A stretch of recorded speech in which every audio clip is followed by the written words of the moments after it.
زي برايم تقرينيا يوقم يتصنح كورات الكورانا نحزينا باهم زوادنا مقدستي معوارتات كم صعب قربنا لنا حدش دي تفضلتنا شانلنا سبسكرايب بلايك شير بمقوار بيسبنا كتقولوا دماء نعدمكم نحزي أماسيو سالساوي أنا تقراي تميت كم مسارح خلاتي قطلال كبل منغست إثيوبيا بتري عاوز خسلو زل أول أي تجيتاتو رداد ما بشم تميت حزاز بوليتيكان مسرح ناب ميديا قلقليل لهم نسو آزر برئيتو عاوز هابلو نايلومي كالم محتت عبي حمد عب تقرا جونوسايد عيفت سمنوون كبل تزاري بلو بزرزرنا بخون كنبلو نام صباح اب ملأ تግራይ ከካየድ ተሓሲቡ ዝነበረ ናይ ተቃውሞ ሰልፊ ብጽዕንቱ ጀነራል ታደሰ ወረደ ከም ዝፈሸለ እውን ተፈሪቱሎም ብኻልእ ገጽ ቻይና ኣብ ልዕሊ እታ ግዝኣቲ ትብላ ታይዋን መጥቃዕቲ ክትፍጽም ከም እትኽእል ኣጠንቂቓላ እዚ ከም ዝብሉ እናሃለወ ፕሬዚደንት ሩስያ ፑቲን ፈተነ ቅትለት ከም ዝተገበረሉ እውን ይግለጽ እዩ ዘሎ ናይ ዚዮምን ካልኦት ምዕባለታት ኣካይትና ኣለና ሓቢርኩም ናጽንሑ ቻናልና ሰብስክራይብ ብግበሩ ጥሜት ከም መሳርሒ ኩናት ይቅጽል ኣሎ ክብል ውድብ ሳልሳይ ወያነ ትግራይ ንመንግስቲ ኢትዮጵያ ብትርወቂሱም ውድብ ሳልሳይ ወያነ ትግራይ ኣብ ትግራይ ዝርከቡ ኣስታት 146 ማዓስከራት ተመዛበልቲ ዘሎ ኩነታት ጥሜት እናገረደ ይመጽእ ከም ዘሎ ብምግላጽ ነዚ ሰብኣዊ ቅልውላዊ ንምፍታሕ መንግስቲ ዘርእዮ ዘሎ ሸለልተኝነት ብትሪ ዝኹንን ሰሙናዊ መግለጺ ኣውፂሎም እቲ ውድብ ሎሚ ኣብ ዘውፅኦ መግለጺ መንግስቲ ንተመዛበልቲ ህጹጽ ረድኤት ኣብ ክንዲ ምቕራብን ናብ መረበቶም ዝምለሱሉ ዘላቒ መፍትሒ ኣብ ክንዲ ምንዳይን ነቲ ጸገም ንምግዳድን ናይ ሓገዛት ግሱታት ንምዕጋት ይሰርሕ ኣሎ ክብል ይኸሲስዎ ዘሎም ሳልሳይ ወያነ ትግራይ ከም ኣብነት ዝተቐሶ ዝሕዝን ፍጻመን ዝበሎ ድማ ኣብ ማዓስከር ተመዛበልቲ ሕጻጽ ንዝርከቡ ብጽኑዕ ጥሜት ዝጥቅዑ ዘሎ ወገናትና ንምርዳእ ንምሕጋዝ ብዝተፈላለዩ ማሕበራዊ መንገድታት ቲክቶክ ተሓጊዙ ዝተኣከበ ገንዘብን ንብረትን ብመንግስቲ ዘይሕጋዊ መንገዲ ተመንጢሉ ኣሎ ክብል ገሊጹ እዚ ተግባር እዚ መንግስቲ ንሰብ ስራሕ ጥሜት ከም መሳርሒ ኩናት ይጥቀመሉ ኣሎ ዝበለ ኮይኑ ኣብ ልዕሊ ሰላማዊ ህዝቢ ትግራይ ይጥቀመሉ ምህላው ዘርኢ ሓደገኛ ፖሊሲ ክብል ድማ እቲ ውድብ ገሊጹሎም ህዝብና ብሰንኪ እቲ መንግስቲ ዝኽተሎ ዘሎ ስልታዊ ናይ ምጽናት ፖሊሲ ሃሊቑ እዩ ዝበለ ሳልሳይ ወያነ ትግራይ መንግስቲ ተመዛበልቲ ናብ መረበቶም ንኸይምለሱ ዘቕርቦም ዘሎ መስምሳት ተቐባልነት ከም ዘይብሎም ኣስሚሩሉ እዩ ኣብቶም ተመዛበልትና ዝተፈናቀሉሎም ካብታት ዘለዉ ዘይሕጋዊ መዋቕራትን ምፍራስን ሰፋሮ ንምልዓልን ዝግበር ሓቀኛ ጻዕሪ ኣብ ዘይተገበረሉ ኩነታት ንዝቕጽል ዘሎ ስቃይ ህዝብና እቲ ቀዳማይ ተሓታቲ መንግስቲ ፌደራሊ ክብል ኣጠንቂቑሎም ውድብ ሳልሳይ ወያነ ትግራይ ኣብ ዘቕረቦ ነጥቢ ንመንግስቲ ኢትዮጵያ ተጋሩ ኣብ ማዓስከራት ስደትን ስቃይ ክነብሩ ዝፍረዶም ዘሎ ተግባራት ብህጹጽ ደው ክብል ድማ ፀውዒ ተቐሪቡሎም ንትካላት ረድኤትን ሰብኣዊ ሓገዛትን ኣብ ዘመሓላለፎ መልእኽቲ ድማ እዚ እናገረደ ዝኸይድ ዘሎ ጥሜት ዝግባእ ቀልቡ ህይወት ህዝቢ ንምድሓን ብቆራጽነት ክትንቀሳቐሱ ይግባእ ክብል ፀውዒ ተቐሪቡ እዚ መግለፂ እዚ ኣብ ዝተፈላለዩ ከባቢታት ትግራይ ብስንኪ ሕፅረት ረድኤት በዝሒ ግዳያት ሞት እናወስኸ ይኸይድ ከም ዘሎ ብተደጋጋሚ ኣብ ዝገለጸሉ ዘሎ እዋን እዩ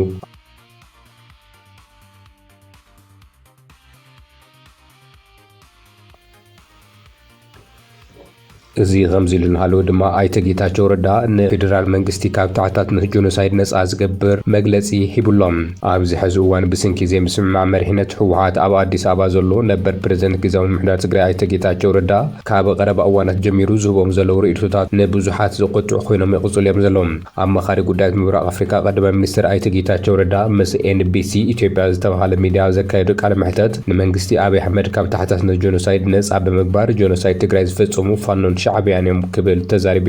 ኣይተ ጌታቸው ረዳ ነቲ ኣብ ትግራይ ዝተፈጸመ ጃምላዊ ህልቂት ጆኖሳይድ ብቐንዱ ተሓተቲ ፋኖን ሻዕብያን ጥራሕ ምዃኖም ብምግላጽ ንመንግስቲ ፌደራል ካብ ተሓታትነት ዘርሕቕ መርገፂ እዩ ኣንጸባሪቑ ዘሎም ኣይተ ጌታቸው ረዳ ብተወሳኺ ንመራሕቲ ህወሓት ተመዛበልቲ ጅሆ ሒዞም የጣልዕዎም ኣሎ ክብል እዩ ገሊጹ ኣይተ ጌታቸው እቲ ኣብ ትግራይ ብኣብይ ኣሕመድን ኢሳያስ ኣፈወርቅን ተኣሊሙ ብትሉም ዝተፈጸመ ጆኖሳይድ ፈጻሚኡ ሻዕብያን ፋኖን ጥራሕ እዮም ክብል እዩ ኣዘራረብ መልእኽቲ ሂቡ ዘሎም ኣብ ትግራይ ዝኾነ ዕድል ዝረኸበ ናይ ውልቀ ሽፍታ ከይተረፈ ኣብቲ ህዝቢ ተረባሪቡ እዩ ዝበለ ኣይተ ጌታቸው ረዳ እቲ ዝተፈጸመ ክፍዒ ብፌደራል መንግስቲ ዝተመርሐ ከም ዘይኮነ ዘስምዕ ትንተና እዩ ሂቡ ዘሎም ካብ ቀረባ እዋን ኣዘራረብ ርእቶታት እናሃበ ዝመጽእ ዘሎ ኣይተ ጌታቸው ረዳ ነቲ ኣብ ልዕሊኡ እውን ብድሮን ፈተነ ቅትለት ዝገበረሉ ኣብይ ኣሕመድ ነፃ ብምግባር ነቲ ኣብ ልዕሊ ህዝቢ ትግራይ ዝተፈጸመ ጆኖሳይድ ቀንዲ ተሓታቲ ምዃኑ ዝንገር ፌደራል መንግስቲ ካብቶም ዝፈጸሞም ግብናት ነፃ ገይሩ እዩ ኣቕሪብዎ ዘሎም ኣይተ ጌታቸው ረዳ ንመራሕቲ ህወሓት ድማ እቲ ዝሓለፈ ኩናት ናብ ኣዲስ ኣበባ ክንኣትዩ ኢና ብዝብል ሕልሚ ከም ዝተጀመረ ድሕር ምግላጽ ሕዚ እውን መራሕቲ ህወሓት ናብ ኩናት ንምእታው ዝገብርዎ ዘሎ ምቅስቓስ ፍረ የብሉን ክብል ገሊጹ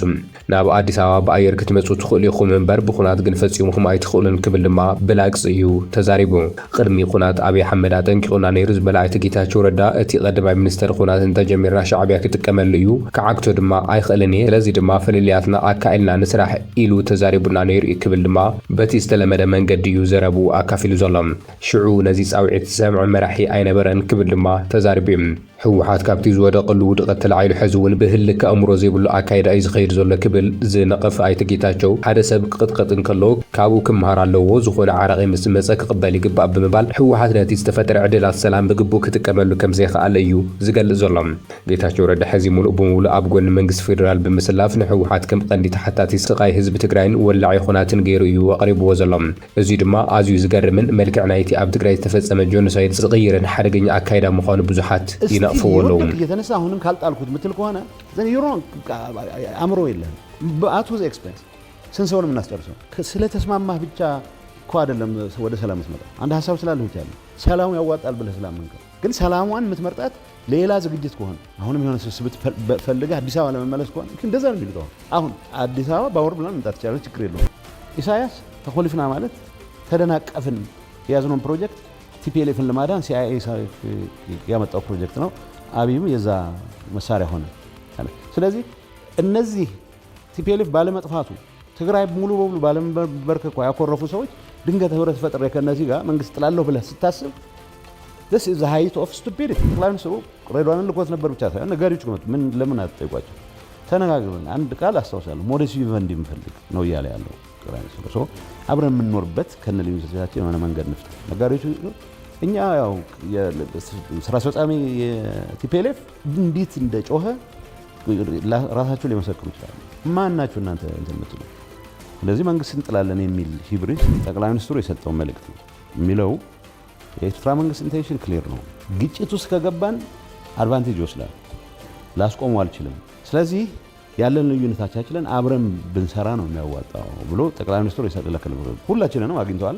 እኔ ጋር እንደ 10 ቀን ቆይቶ ነው የተመለሰው ግን የተቀበለው ሰው አልነበር ትክክለኛ ግምገማ ነበር ግምገማ ትክክለኛ ግምገማ ነው ምን እኮ ኦብቪየስ እኮ ነው አንተ በጠቀስከው እኔም ባለው መረጃ መሰረት መንግስት ያ ጦርነት እንዳይጀምር በጣም ጥረት አድርጓል ስፔሻሊ ፕራይም ሚኒስትሩ መንግስት በአጠቃላይ ይሄ ሆኖ ያለ ግን የጦርነቱን ኢፌክት ዴሊብሬት ሲስተማቲክ ፕሮሲኪዩሽን ነው እሱስ ጄኖሳይድ ነው ብሎ ዲፋይን ማድረግ እንዴት ይሆናል ብሎ የሚወጉት ሰዎች አሉ ስፔሻሊ ከሰኔ በኋላ መንግስት ጥሎ በወጣበት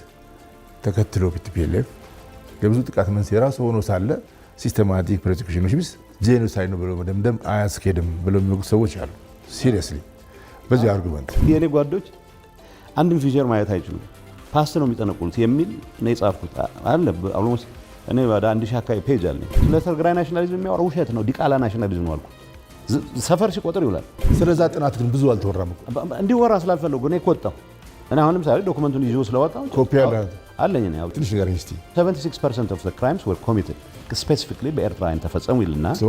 ከ24% assortment of ፋኖ አለ ያልገባ እኮ የለም ትግራይ እኮ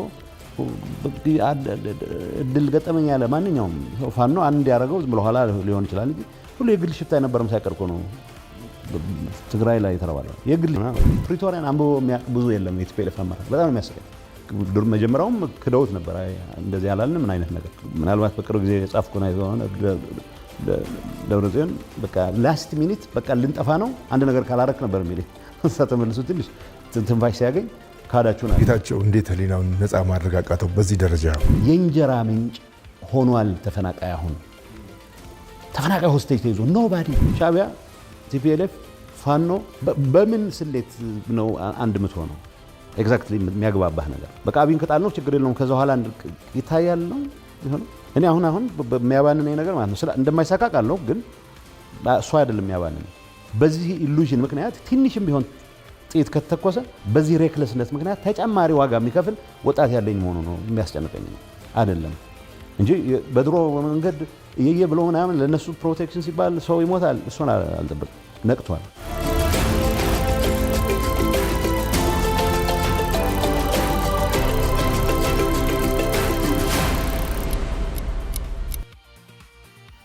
ኣብ ትግራይ ንጽባሕቲ ሓሲቡ ዝነበረ ዓቢ ሰላማዊ ሰልፊ ብድፊት ጀነራል ታደሰ ወረደ ከም ዝፈሸለ ተፈሊጡ።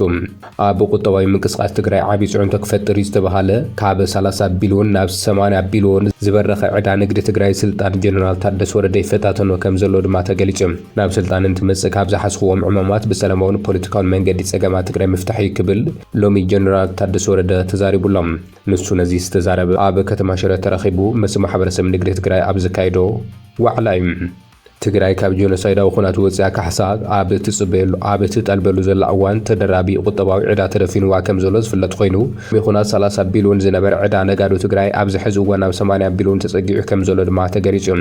ነዚ ኣመልኪቱ ንጽባሕ ሰላማዊ ሰልፊ ተጸዊዑ እኳ እንተነበረ ብጸቕቲ ፕረዚደንት ጀነራል ታደሰ ወረደ ክነዋሕ ከም ዝተገበረ ድማ ተፈሊጡ እዩ። ፕረዚደንት ጀነራል ታደሰ ወረደ ኣብ ሽረ ምስ ነጋዶ ኣብ ዝገበሮ ዘተ ተቃውሞ ገጢሙ ውዒሉ እዩ። ነጋዶ ቁጠባ ንዓንዩ ሕዌት እናተጸበና ኣብ ዘይሰራሕናሉ ዓመታት ግብሪ ክፈሉ ምባል ግፍዕ እዩ ዝበሉ ኮይኖም ሓድሽ ኣዋጅ ግብሪ 1300 እዝባር 2017 ዓመተ ምህረት ፍትሓውነት ዝጎደሎን ኣንዛ ነጋዶ ዘይስተውዕለን እዩ ዝበሉ እቶም ነጋዶ ንሕና ዘይተሳተፍናሉ ኣዋጅ ኣይውክልናን ክብሉ ድማ ተሰሚዖም እዮም። ባንክታት ዕዳኹም እንተዘይመሊስኩም ንብረቱም ክንወረስ ኢና ብምባል ንነጋዶ ይፈራርሑ ከም ዘለው ዝገለጹ እቶም ነጋዳይ ዝተረፈቶ ንእሽቶ ሃፍቲ ንምምዛዕ ዝግበር ዘሎ ምንቅስቓስ ንትግራይ ዳግም ናብ ጥሜት ስደትን ዘእቱ እዩ ክብሉ ድማ ኣጠንቂቖም እዮም። እዚ ስዒቡ ኣብ መላእ ከተማታት ትግራይ ንጽባሕ ሰሉስ ዓቢ ሰላማዊ ሰልፊ ተጸዊዑ እኳ እንተነበረ ይኹን እምበር ጀነራል ታደሰ ወረደ ነቲ ሰልፊ ክነዋሕ ብምእዛዝ ብፖለቲካ ልዚ ክፍታሕ እዩ ዝብል ቃል ከም ዝኣተወሎም ቤት ጽሕፈት እቲ ፕረዚደንት ዘውፅኦ ሓበሬታ እዩ ኣቃሊሑ ዘሎ። ቻይና ኣብ ታይዋን ሓያል ወታደራዊ ልምምድ ክትጅምር ምዃና ኣፍሊጣ። ቻይና ጃስቲን ሚሽን 2025 ዝተሰመየ ሓይልታት ኣየር ባሕርን ምድርን ዝሳተፍሉ ሰፊሕ ወታደራዊ ልምምድ ካብ ጽባሕ ሰሉስ ጀሚሩ ከተተግብር ምዃና ተፈሊጡሎም። እዚ ልምምድ እዚ ናይ ብሓቂ ምትኳስ ኣጽዋር ዝተሰነየ ክኸውን ከም ዝኽእል ድማ ተገሊጹሎም። እዚ ስጉምቲ እዚ መበገስ እዩ ዝተባሃለ ኣሜሪካ ንታይዋን ናይ 11 ቢልዮን ዶላር ወታደራዊ ኣጽዋር ክትሸጠላ ምዃና ድሕሪ ምፍላጣ እንትኸውን ቻይና ድማ ነቲ ሸመተ ኣጽዋር ከም ምትኩታኽ ወሲዳቱ ከም ዘላ እዩ ዝግለጽ ዘሎ። ነዚ ስዒቡ ድማ ቻይና ኣጠንቂቐላ። ቻይና እዚ ልምምድ እዚ ነቶም ታይዋን ካብ ቻይና ንኽትፍለጥ ዝሰርሑ ሓይልታት ዝወሃብ ናይ መወዳእታ መጠንቀቕታ እዩ ክትብል እያ ገሊጻቶም። ይኹን እምበር ታይዋን እውን ግብረ መልሲ ሂባትልያ። ታይዋን ነቲ ልምምድ ቻይና ጥሕሰት ዓለም ለኻዊ ሕጊ ክትብል ዝነጸገቱ ኮይና ሰራዊታ ድማ ኣብ ሓያል ተጠንቀቕ ከም ዘሎን ህዝባ ንምክልኻል ድልውቲ ከም ዝኾነት እዩ ኣፍሊጣ ዘላ። እንተኾነ ግና እቲ ጉዳይ ዞባዊ ስጋት ክኸትል ከም ዝኾነ እዩ ዝግለጽ ዘሎ። ጃፓን ኣብ ጎኒ ታይዋን ከም ትስለፍ ምግላጻ ስዒቡ ቻይና ድማ ዜጋታት ናብ ጃፓን ንከይገሹ ኣጠንቂቓ እያ ዘላ። እዚ ድማ ነቲ ኣብ ምብራቕ እስያ ዘሎ ፖለቲካዊ ወጥሪ ዝያዳ ክጋዶ ከም ዝኽእል እዩ ዝግለጽ ዘሎ። ኣብ መንጎ ቻይናን ታይዋንን ዘሎ ምስሓብ ካብ ዲፕሎማስያዊ ቃላት ወፂኡ ናብ ወታደራዊ ምትኩታኻት ይቕየር ከም ዘሎ ድማ ተገሊጹሎም። ኣብ ልዕሊ ፕረዚደንት ሩስያ ቭላድሚር ፑቲን ፈተነ ቅትለት ከም ዝተኻየደ ተፈሊጦም። ሩስያ ንዩክሬን ፕረዚደንት ፑቲን ምቕታል ፈቲና ክትብል ኸሲሳላ። ትራምፕ ነቲ ጉዳይ ምስ ሰምዐ ሰንቢደ ክብል ድማ ንፑቲን ገሊጹሉ እዩ። ሩስያ ዩክሬን ልዕሊ 9 ካሚካዚ ድሮናት ብምትኳስ ኣብ ኖቭጎሮድ ዝርከብ መንበሪ ገዛ ፕረዚደንት ቭላድሚር ፑቲን ዕላማ ዝገበረ መጥቃዕቲ ንምፍጻም ፈቲና ክትብል ወግዓዊ ክሲ ኣቕሪባ እያ። ዩክሬን ብወገና ነቲ ክሲ ናይ ሓሶት ወረ ክትብል እያ መሊሳቶም። ሚኒስተር ጉዳያት ወጻኢ ሩስያ ሰርጌይ ላቭሮቭ ከም ዝገለጾ እቲ መጥቃዕቲ ዝኾነ ይኹን ጉድኣት እኳ እንተዘይሰዕበ ሩስያ ግን ነቲ ኩናት ንምቁራጽ ኣብ ዝግበር ዘሎ ናይ ሰላም ዘተ ዝነበረ ኣቋም ዳግማይን ክትምርምሮ ኣገዲድዋ ኣሎ ክብል ይገሊጹ። ሚኒስተር ጉዳያት ወጻኢ ክሬምሊን ዩሪ ኢሻኮቭ ከም ዝገለጾ ዩክሬን 91 ድሮናት ብምልኣኽያ ነዚ ሓላፍነት ዘይብሉ ተግባር ፈጺማቶ ክብል ተዛሪቡ። ብመሰረት ጸብጻብ ክሬምሊን ፕረዚደንት ፑቲን ፕረዚደንት ትራምፕ ሎሙሶኒ ብቴሌፎን ከም ዝተዘራረቡ ዝተገለጸ ኮይኑ ኣብቲ ዝርርብ ድማ ትራምፕ ብዛዕባ እቲ መጥቃዕቲ ምስ ሰምዐ ኪየቭ ከምዚ ዝበለ ዕብደት ክትፍጽም ኣይትኽእልን ኣይገመትኩን እውን ብምባል ከም ዝሰንበደን ከም ዝተቆጥዐን እቲ ኣማኻሪ ማዕኸል ዜና ሩስያ ገሊጹ እዩ። ሩስያ እዚ ስጉምቲ እዚ ብዘይ ናይ ሕነ ምፍዳይ ስጉምቲ ከም ዘይሓልፍ ንትራምፕ ከም ዘፍለጠቶ ድማ ተገሊጹ። ፕረዚደንት ዩክሬን ቮሎዲሚር ዘለንስኪ ነቲ ክሲ ሙሉእ ብሙሉእ ብምንጻግ ሩስያ ካብ ሓቂ ዝርሓቐ ዛንታ ትፈጥር ኣላ ኢሉ። ዘለንስኪ ከም ዝገልጾ ድማ ሩስያ እዚ ክሲ እዚ ዘምጽአቶ ንሱ ምስ ፕረዚደንት ትራምፕ ኣብ ፍሎሪዳ ን3 ሰዓታት ዝቐጸለ ዕዉት ርክብ ድሕሪ ምግባሩ ከም ዝኾነን እቲ ርክብ ኣሜሪካን ዩክሬን 15 ዓመታት ዝጸንሕ ናይ ድሕነት ውሕስነት ንኽትህብ ዝተስማዕምዐትሉ ብምዃኑ ሩስያ ነዚ ዲፕሎማስያዊ ዕውትነት ንምብልሻው ትጽዕር ምህላዋ እዩ ዘለንስኪ ብወገኑ ዝኸስስ ዘሎ። ዘለንስኪ ኣብ ኤክስ ገጹ ኣብ ዝሓፈ መልእኽቲ ሩስያ ነዚ ክስ እዚ ከም መመኽነይ ተጠቒማ ኣብ ኬቭ ንዝርከቡ ናይ መንግስቲ ትካላት ምድብዳብ ትዳሎ ከም ዘላ እዩ ኣጠንቂቑ ዘሎ። ብኣንጻሩ ድማ ሩስያ እቲ መጥቃዕቲ ኣብ ልዕሊ መራሒ ስለ ዝተፈጸመ ኩናት ዩክሬን ብዝበኣሰ መልክዑ ከም ዝቕጽልን ሓደገኛ ስጉምትን ከም ዝጽበ እያ ትፍክር ዘላ። ትራምፕ ኣብ ሰለስተ መዓልታት ጠጠው ከብሎ እየ ኢሉ ዝነበረ ኩናት ሩስያን ዩክሬንን ክሳብ ሕዚ እናቐጸለ እዩ። ክቡራትን ክቡራንን ንሎሚ ናባኹም ዝሓረ ናይ መገደስቲ ምዕባለታት ኣብዚ ዛዚምና ኣለና። ሓቢርኩምና ስለ ዝጸናሕኹም ኣዝና ነመስግን። ቻናልና ሰብስክራይብ እንዳገበርኩም ቤተሰብና ክትኮኑ ንዕድም።